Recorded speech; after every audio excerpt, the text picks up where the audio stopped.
Bonsoir à toutes et à tous, ravis de vous retrouver sur Monaco Info. Nous sommes le mercredi 8 mars, voici les titres. De partout dans le monde, la journée des droits des femmes a été célébrée.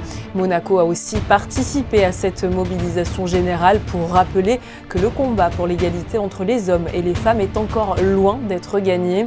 Retour sur les différents événements en images, mais focus également sur les avancées de ces dernières années avec Céline Cota-Lorda. Ce journal sera aussi l'occasion de vous dévoiler l'allègement de certaines mesures sanitaires qui étaient encore en place pour lutter contre la Covid-19. Christophe Robineau, le ministre des Affaires sociales et de la Santé, nous en dira plus. Nous vous emmènerons ensuite sur le chantier d'installation du Monte Carlo Country Club. L'écrin monégasque du tennis est en plein montage à un mois du début du Rolex Monte Carlo Masters. Ensuite, nous continuerons ce soir notre série de portraits consacrés aux sportives monégasques. C'est Julie Franche-Guerra qui sera à l'honneur avec l'haltérophilie. Et pour finir, nous aurons le plaisir de recevoir dans ce journal Salim Zegdar, directeur de Monaco Live Production. Il nous dévoilera la belle programmation des Sérénissimes de l'humour qui approche à grands pas. Mais nous débutons ce journal avec une information concernant la visite de l'Association européenne de libre-échange. Alors que nous avons reçu hier dans ce journal Isabelle Béraud-Amadei sur l'avenue de ce groupe de travail de l'Union européenne en principauté, nous avons appris cet après-midi que l'avion des 27 membres en partance de Bruxelles et à destination de Nice a été annulé. Leur visite à Monaco est donc reportée à une date ultérieure. Parlons à présent de ce déjeuner organisé à l'occasion de la Journée mondiale des droits des femmes dans la demeure du ministre d'État Pierre Dartout. La princesse Charlène y était présente aux côtés de nombreuses sportives monégasques pour célébrer les droits des femmes et revenir sur la thématique de cette édition 2023, les femmes et le sport. L'occasion d'échanger sur les difficultés rencontrées par ces championnes et sur les progrès à faire en matière d'égalité dans le milieu sportif. Autre temps fort de cette journée du 8 mars, le prince Albert II et la princesse Charlène ont dévoilé à l'espace Saint-Antoine avec l'artiste Mr. Wanties cette œuvre colorée sous le signe de l'égalité, de la solidarité et bien sûr de la liberté. Il y a quelques semaines d'ailleurs, ils avaient contribué à son élaboration au cœur de la cour d'honneur. De nombreux écoliers tout comme de nombreuses écolières ont pu également réaliser une partie de cette œuvre, un signe fort et important. Allons à présent faire le point sur les avancées justement en matière d'égalité hommes-femmes en principauté, mais aussi sur le chemin qu'il reste encore malheureusement à parcourir à ce sujet avec Céline Cota-Lorda. Bonsoir. Bonsoir. Merci beaucoup d'être avec nous sur Monaco Info pour nous parler donc des droits des femmes. Justement, en matière de droits, quelles ont été les dernières avancées à Monaco ? Il y a beaucoup d'avancées qui ont eu lieu cette année et les années précédentes, que ce soit en matière de violences faites aux femmes. Une loi a été votée sur l'incrimination des agressions sexuelles, ou en matière d'égalité hommes-femmes, puisque là aussi le Conseil national a voté l'année dernière une loi sur l'abrogation et la modification des dispositions obsolètes dans le droit monégasque. Beaucoup plus récemment, on a vu le vote de la loi qui permet l'allongement du congé paternité qui est passé de 12 à 21 jours et qui de fait permet un meilleur équilibre, une meilleure répartition des charges entre les hommes et les femmes au sein du foyer. Mais on doit le rappeler, c'est vrai que le chemin pour l'égalité est encore bien long.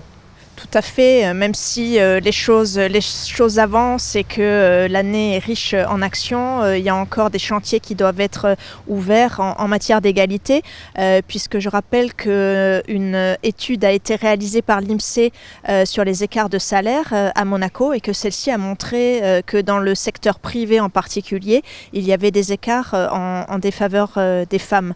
Donc tout ceci nous pousse à prendre des actions pour réduire ces écarts, que ce soit la sensibilisation des entreprises qu'on va inciter à s'auto-évaluer sur les écarts de salaire, que ce soit aussi la sensibilisation par l'éducation des jeunes filles dans les écoles pour les inciter à aller vers des filières où elles sont moins représentées, ou encore bien évidemment la sensibilisation du grand public. C'est ce qu'on fait notamment dans le cadre de la Journée internationale des droits des femmes du 8 mars.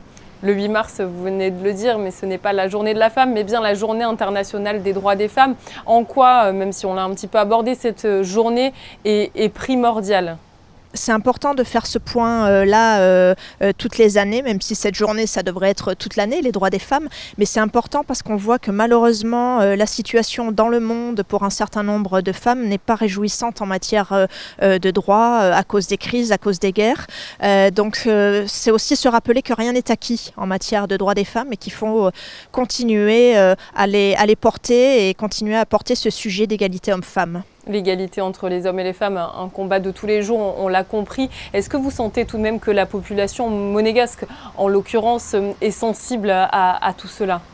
Je pense en effet que, et en tout cas, je ressens une ampleur de plus en plus importante, une implication de plus en plus importante d'année en année à travers les associations monégasques qui participent très activement et qui donnent un élan formidable par toutes les opérations, tous les événements qu'elles organisent autour de la journée du 8 mars. Par également, bien évidemment, le soutien des institutions monégasques, Conseil national, mairie, bien évidemment du gouvernement princier. Et ça, c'est très important pour faire bouger les choses et pour faire évoluer les mentalités auprès de tout un chacun. Qu'est-ce qu'il s'est passé justement en ce 8 mars en principauté ? Le comité a organisé une action particulière autour de la création d'une œuvre artistique avec Mr. Wanties, l'artiste monégasque qui nous accompagne depuis plusieurs années et qui a fait réaliser à des enfants de classe de CE1 une œuvre autour de la thématique des femmes et du sport. Il y a à la fois des actions aujourd'hui qui se déroulent, qui se sont déroulées et puis d'autres qui vont encore se dérouler dans les prochains jours. Donc il y a vraiment une très forte mobilisation et je m'en réjouis.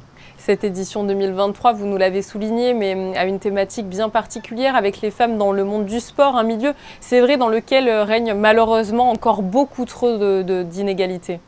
Alors c'est vrai que le sport finalement c'est le reflet de la société et donc les inégalités qu'on peut constater au quotidien se retrouvent aussi dans le sport. Il y a notamment des stéréotypes de genre dans le milieu du sport, comme quoi par exemple certains sports ne seraient pas pour les filles ou les femmes et d'autres pour les garçons. Donc c'est ce genre de stéréotypes qu'on a voulu aussi déconstruire avec les enfants dans les écoles. Il y a bien évidemment des inégalités de salaire aussi au niveau des sportifs professionnelles et puis une sous-représentation des femmes dans les médias, du sport féminin dans les médias, même si ça change petit à petit. On le voit notamment avec la Coupe du Monde de football féminine qui prend de l'ampleur et puis une sous-représentation des femmes, je dirais, comme un petit peu partout dans les instances dirigeantes et décisionnaires. Il y a encore assez peu de femmes à ces postes-là et donc c'est vraiment important de le rappeler et de faire en sorte que les choses évoluent. Merci beaucoup à vous, Céline Cotalorda, d'avoir été présente sur notre antenne. Je vous remercie. Et à l'occasion de cette journée internationale des droits de la femme, l'artiste peintre Ghislaine El Glaoui a inauguré cet après-midi son exposition « Il était une femme ». Ces portraits de femmes sont à découvrir à la Fondation Prince-Pierre jusqu'au 30 juin. Tout un symbole puisque l'Institut monégasque favorise de nombreuses actions dont les femmes sont les actrices principales. En ce 8 mars, pour mettre à l'honneur les femmes, encore une fois, le CHPG a souhaité réduire leur charge mentale. Dès aujourd'hui, la direction a mis à disposition des protections périodiques 100% écologiques dans les toilettes réservées aux professionnels. Et prochainement, le CHPG donnera la possibilité de tester une alternative confortable et durable, la culotte menstruelle. Elle sera distribuée au personnel de santé dans les jours qui viennent. Et pour être totalement complet dans ce journal, à l'occasion de cette journée internationale des droits des femmes, l'INSEE a publié des chiffres concernant les femmes actives à Monaco. En 2022, il y avait ainsi 28% de femmes parmi les gouvernants d'entreprises. À noter tout de même que la part de femmes est minoritaire dans tous les secteurs d'activité. Les trois où il y a le moins de femmes sont les activités financières et d'assurance, la construction ainsi que les activités d'information et de communication. Retrouvez tous les détails de cette étude sur le site de l'INSEE. Alors qu'hier, nous vous révélons dans ce journal que le taux d'incidence de la Covid-19 était encore et toujours en baisse. Les restrictions liées à la crise sanitaire ont été allégées. Plus d'informations avec le ministre des Affaires sociales et de la Santé, Christophe Robineau. Il est au micro de Christinda Thomel.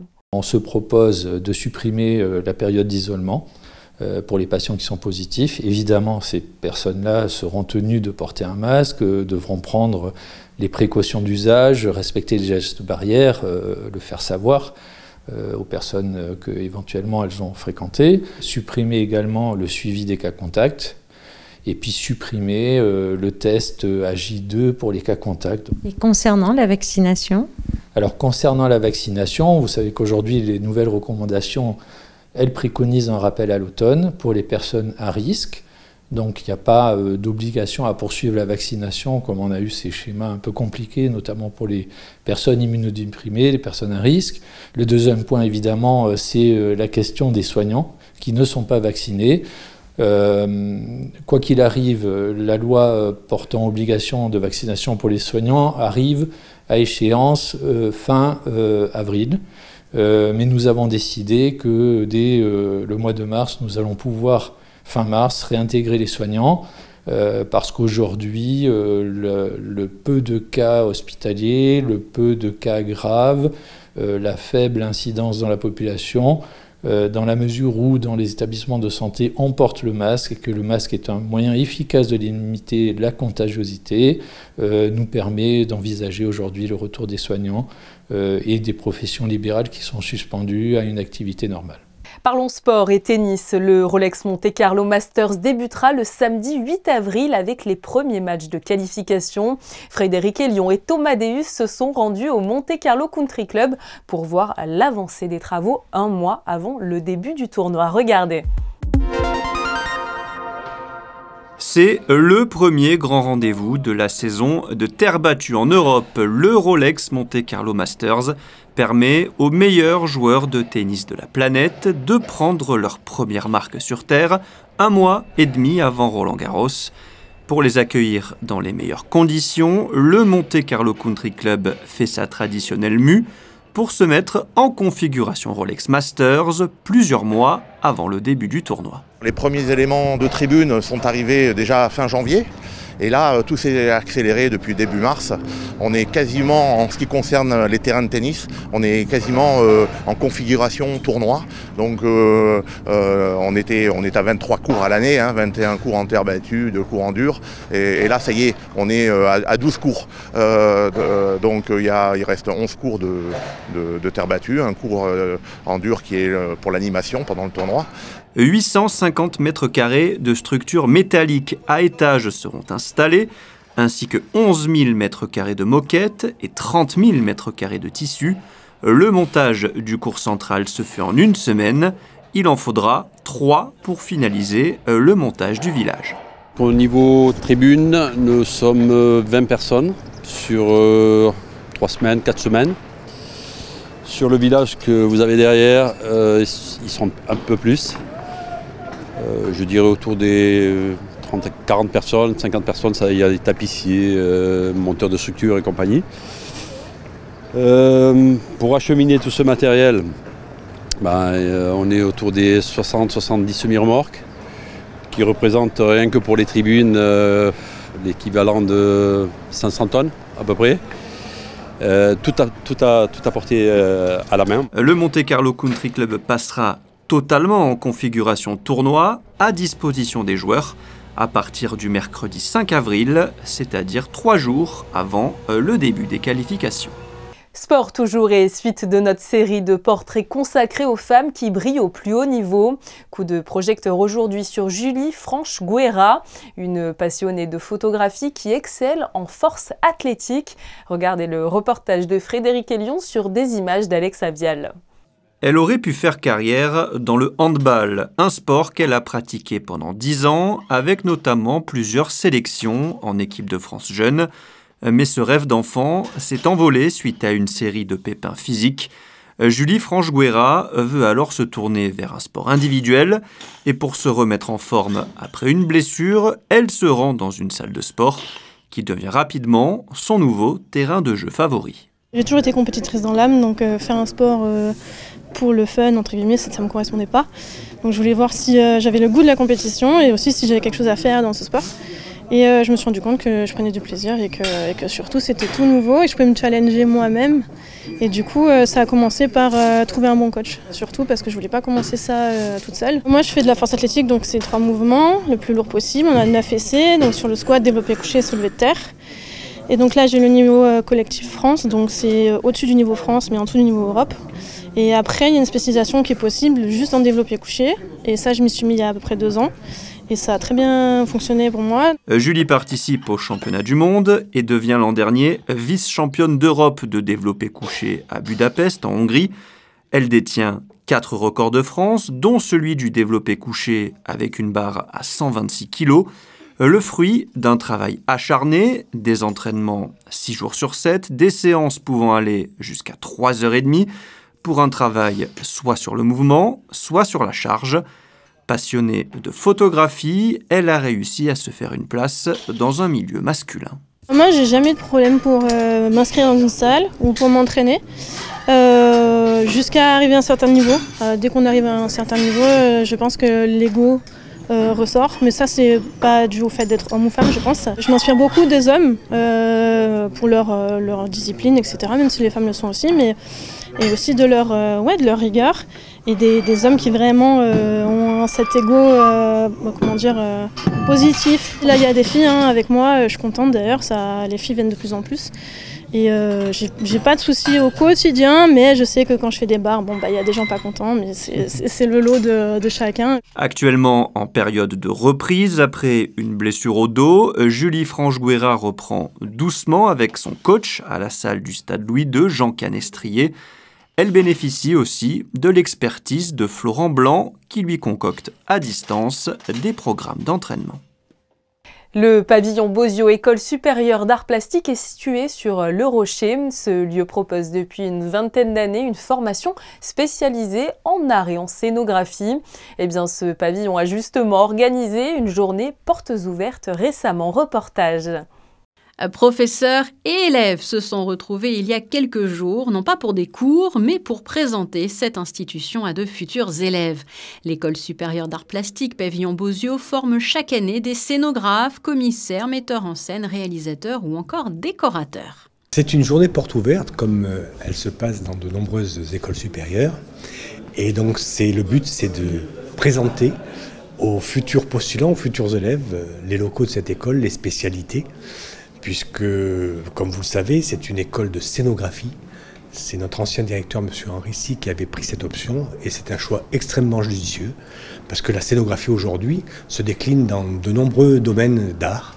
Nous avons, nous, en termes de spécialité, la scénographie d'exposition, la scénographie de la danse, du théâtre, et en projet la création d'une 4e spécialité de master, en scénographie de la mode. L'âme de l'école, c'est ses étudiants, parce que c'est eux les artistes, c'est les 70 jeunes artistes qu'on voit évoluer au fil des années. Ceux-là continuent après à produire des œuvres, à les exposer avec des musées, des centres d'art, des galeries. On a quelques-uns qui font des jolis parcours. Et puis après, il y a tous ceux qui se destinent à des carrières un peu plus professionnelles dans le champ de la scénographie. Et donc ceux-là travaillent avec différentes entités dans des métiers assez divers finalement. Il y en a qui peuvent aller vers la scénographie de théâtre, les costumes, même le visual merchandising dans le commerce. Il y a des métiers, il y a des débouchés très larges en fait. Les potentiels futurs élèves accompagnés de leurs parents ont pu visiter l'ensemble des salles du pavillon avec dans certaines pièces des expositions d'élèves. Une journée portes ouvertes dans cette école spécialisée dans les arts vivants et où l'ensemble des élèves vous dira qu'il y fait bon vivre. Moi, ce qui m'a amené, c'était vraiment le côté familial et non pas le côté usine un petit peu qu'on peut retrouver dans d'autres écoles d'art, dans d'autres beaux-arts qui grouillent de monde. Moi, j'aime beaucoup parce qu'il n'y a pas du tout ce côté de routine. Chaque semaine est différente les unes des autres et on a des très beaux projets. Comme on est une toute petite école avec peu d'élèves, ça nous permet de faire des projets en taille réelle, comme par exemple au Théâtre de Monaco. Donc ça, c'est assez chouette. Vous l'aurez compris, l'autre grand atout de cet établissement est de nouer plusieurs partenariats avec des entités monégasques, des partenariats qui permettent aux étudiants de développer de beaux projets. Les Sérénissimes de l'humour 2023 se tiendront du 14 au 18 mars prochain. Ce festival du rire en principauté qui réunit sur 5 soirées une pléiade d'humoristes rencontre chaque année un énorme succès. L'organisateur de l'événement, Salim Zegdar, est présent avec nous ce soir pour nous dévoiler justement la programmation. Bonsoir à vous. Bonsoir. Alors en cette journée mondiale des droits des femmes dont on a largement parlé dans ce journal, on va aborder le cas de Elodie Pou qui est la tête d'affiche féminine des Sérénissimes qui lancera donc le festival le 14 mars. Pourquoi avoir fait ce choix ? Parce que c'est une artiste extraordinaire, que ça faisait un petit moment qu'on voulait la programmer au Sérénissimes, et puis j'étais très heureux qu'elle accepte, et puis surtout qu'elle accepte d'ouvrir les Sérénissimes de l'humour. Et puis alors en cette journée de la femme, eh bien, je suis très heureux de vous dire que nous allons ouvrir les Sérénissimes de l'humour avec Elodie Pou. Son spectacle s'intitule Le syndrome du papillon, dans lequel elle essaye justement de répondre à sa question personnelle. Comment passe-t-on d'animatrice périscolaire à humoriste? C'est un petit peu son histoire. Oui, c'est un petit peu son histoire, puis vous allez voir, elle est vraiment détonnante. C'est Elodie Pou, c'est une valeur sûre du spectacle aujourd'hui en matière d'humoriste. Nous, on était vraiment très contents qu'elle soit là, et puis je vous assure que vous allez passer un super moment parce que son spectacle n'arrête pas. Voilà, c'est plein d'anecdotes, c'est le syndrome du papillon. Enfin voilà, moi je vous invite à venir. Alors venez voir ce spectacle et puis on en reparle après. Le comédien et humoriste Olivier de Benoît prendra le relais dès le lendemain. Il présentera le petit déjeuner, une ode à ses enfants ou pas finalement, je dirais. Oui, je pense qu'il remet peut-être un petit peu en question par rapport à ses enfants, ce qu'il peut leur laisser. Et puis c'est reste Olivier du Benoît, c'est un sniper, donc c'est comme d'autres qui arrivent. C'est une programmation, vous verrez que c'est une programmation avec Olivier de Benoît, mais aussi Jérémy, dont vous allez peut-être me parler tout à l'heure, où on est sur des artistes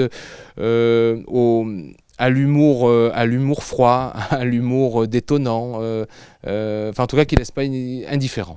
Avant de parler de Jérémy Ferrari, une belle surprise nous attend le jeudi 16 mars avec le célèbre Arnaud Ducré. Il revient sur scène après 5 années d'absence. C'est un vrai événement, on peut le dire.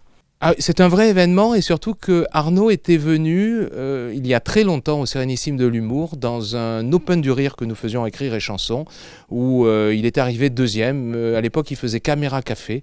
C'était, je crois, en 2008 ou en 2009. Et je suis très content parce qu'on a essayé à plusieurs reprises de le faire venir, mais les agendas coïncidaient pas. Et là, je suis vraiment très heureux qu'il vienne parce qu'il a fait un super parcours aussi au niveau cinéma.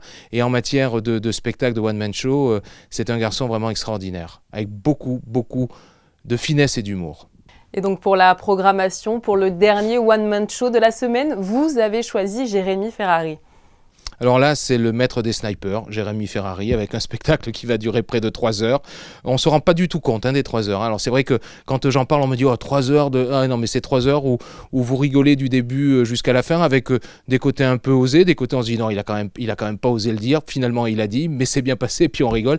Et c'est vraiment 3 heures de rigolade. Donc si vous voulez vraiment tout oublier, venez au Sérénissime, venez rigoler, venez vous détendre et vous détendre avec Jérémy Ferrari. Il restera d'autant plus une dernière soirée pour se détendre puisque comme le veut la tradition, vous allez proposer pour la clôture de l'événement un plateau multi-artistes. Alors quelle nouvelle pépite va-t-on pouvoir découvrir cette année ?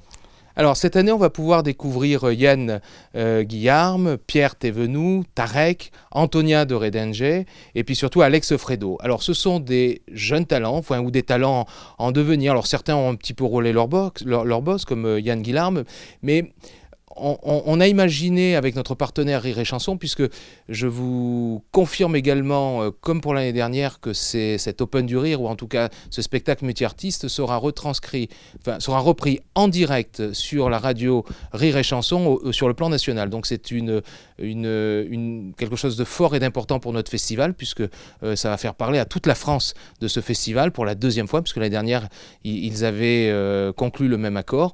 Et ensemble, on a fait cette programmation avec ces jeunes artistes où on a fait un petit panache où vous aurez un petit peu de tout. Vous aurez du sniper, vous aurez du truc un peu plus relax, et puis alors une jeune femme qui est Antonia qui vraiment vaut la peine de venir, et là ça sera le samedi. Merci beaucoup à vous Salim Zegdar d'avoir été avec nous sur Monaco Info. Merci à vous, merci à Monaco Info de votre soutien. Merci beaucoup.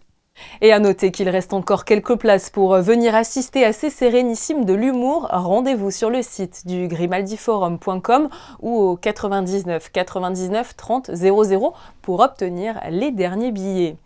Nous vous dévoilons comme chaque soir vos prévisions météo aux côtés de Christinda Thomel. Bonsoir à vous Christinda. Bonsoir Julia. Jeudi, le ciel sera dans l'ensemble couvert, même si quelques éclaircies tenteront de faire leur apparition. Du côté du thermomètre, les températures seront douces, 21 degrés pour les températures les plus chaudes et 13 degrés pour les plus fraîches.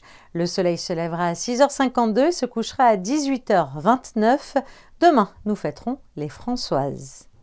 Pour clore ce journal, nous vous proposons différentes prises de vue des événements qui ont eu lieu aujourd'hui en principauté pour célébrer la Journée mondiale des droits des femmes. Nos photographes Stéphane Dana et Emmanuel Vitali se sont glissés ainsi au milieu de toutes ces manifestations. C'est la fin de cette édition. Demain, vous pourrez retrouver Émilie Rousseau aux commandes de ce journal. De mon côté, j'espère vous revoir très vite et je vous dis donc à très bientôt. Bonne soirée sur notre antenne.